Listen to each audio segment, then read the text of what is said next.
Chancho, when you are a man, sometimes you don't work on your YouTube channel for a month and a half. It's for fun. Welcome back to the Continental. Man, that feels good to say again.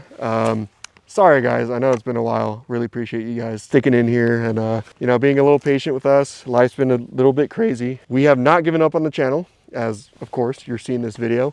We really appreciate you guys, still watching the videos, giving likes, still subscribing. By the way, congratulations to us, everyone. We got 900 subs, that's kind of crazy. Today, I have a very special video, something that we've been waiting to talk about for a long time. We wanted to kind of just break it up into two different sections. So today we're going to kind of go down a breakdown of not only the rifle, but the history behind this rifle. So the rifle that we're going to be talking about today is none other than the M1A.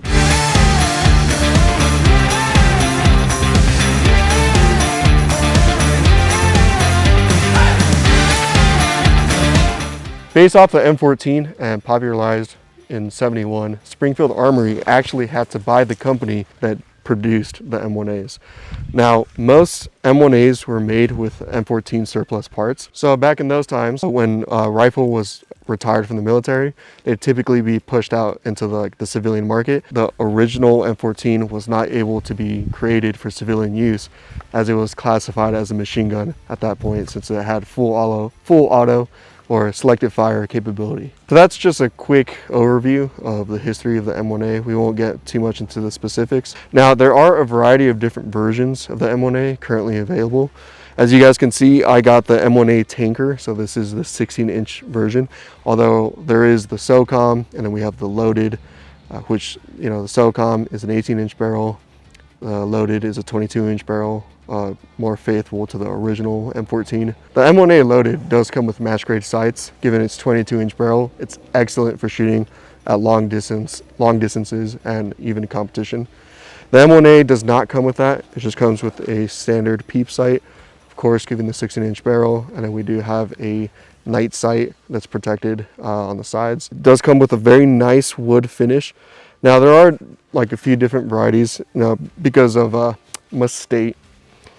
We have a 10-round box magazine, although 20-round box magazines are pretty standard for M1A rifles.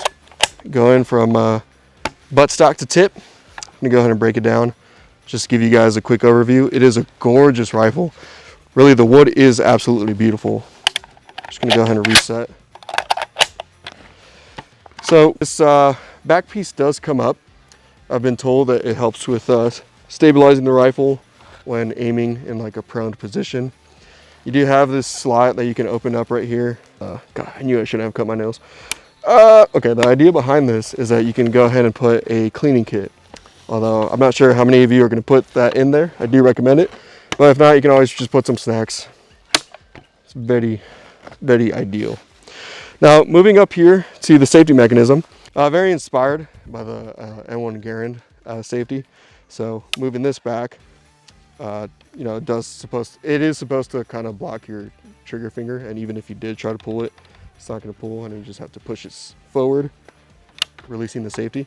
So that can have complications, if it gets gunked up, or maybe you're in the snow and you have big gloves and you're trying to actuate it. Maybe it could be a little bit difficult, especially if you're trying to take it off real quick. It does require kind of significant amount of force to take off the safety, although that just could be my M1A. Now, we do have the paddle, which is good for our lefty boys. It does reload similar to an AK, although it does have a little bit of a trick.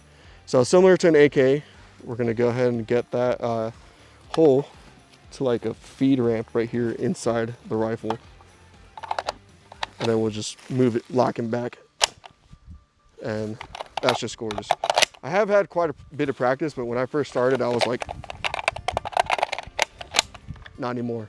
I was kind of messing it up. Now, I did speak on this piece of the receiver that does allow for stripper clips, which I think is a great choice, in case you ever want to LARP as a M1 Garand or Grand, whatever. And for whatever reason, you wanted to lock this bolt back, what you would have to do is you have this lever right here. You can push that down and you can manually lock your bolt without having an empty magazine. But of course you can just release it. Man, that is beautiful. So not present in this rifle, but present in the SOCOM and as well as some other variations. You do get like a Picatinny rail option, and you can have like a far eye relief scope that you can go ahead and mount on here, or you could just mount an EOTech on it if you're like chill like that, I guess. There are some side mounts that you can go ahead and put right here. I've been told there's two types of mounts, and one is the aluminum version. I believe the other one is the steel. I do not recommend the aluminum version. I've heard that it's very easy to just knock it off at zero and it will just completely bend. Personally, I have been told it is dog shit, but that is just, you know, a friendly advice from Mr.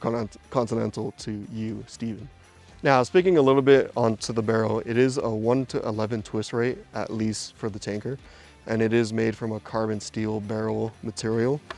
So it's not gonna give you, you know, the best amount of accuracy. It's not gonna be like a 1:7 that we're pretty used to with like ARs and stuff. Depending on your AR, gosh, I know there's always that one guy. But it is ultimately gonna have a lot of capability given the 308 round or the 7.62 by 51 NATO round that you guys are shooting, depending on your grade. A lot of capability, definitely a hell of a punch. It's an amazing rifle with a great amount of history. I really do like the wood. It's amazing, although some of the different variants that have like, you know, Picatinny rail or synthetic black furniture, or of course the cream of the crop, the M14 EBR as we know it from COD. Let's be real, that was our first introduction to this gun. I see you playing video games in your chonies. I was there too. I was probably in that lobby. But the M14 EBR is an absolute dream, depending on your state or where you live. You know, it could be, you know, reality or it can be a dream. But regardless, the base rifle itself is capable, beautiful, and very deadly to paper targets. So that's gonna be the end of this video. We just wanna give like a brief history, kind of like give you an overview of the rifle. We will be coming back to you with another part 2 where we actually go ahead and shoot the rifle and test it and kind of give you our thoughts after putting some rounds down range. And hopefully you guys will stick around and see that update because this is an incredible rifle and it's a great amount of fun. So thank you guys for sticking with us with the channel. And now I'm gonna show you guys my skills from my time in color guard. No, I'm just kidding. Thank you guys for sticking with us in this, you know, the dark ages where I was kind of absent for a month and a half. We do not plan to make that a habit, but you know, unfortunately life happens, but we will always come back. I did not forget about you guys. I thought about you guys. I won't make this too long. Appreciate you guys and I'll see you guys later. Take care.